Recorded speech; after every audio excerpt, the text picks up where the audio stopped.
নামাজের ওয়াজিব কয়টি? 14টি। তাই নাকি? বলেন দেখি। নামাজের ওয়াজিব 14টি।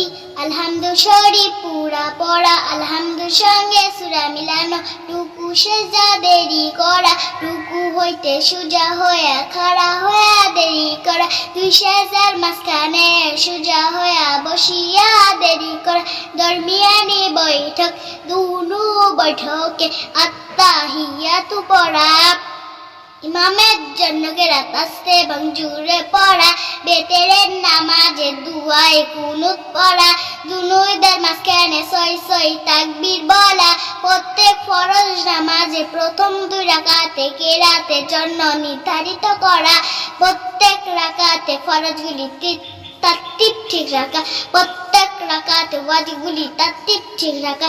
আসসালামু আলাইকুম বলিয়া নামাজ শেষ করা।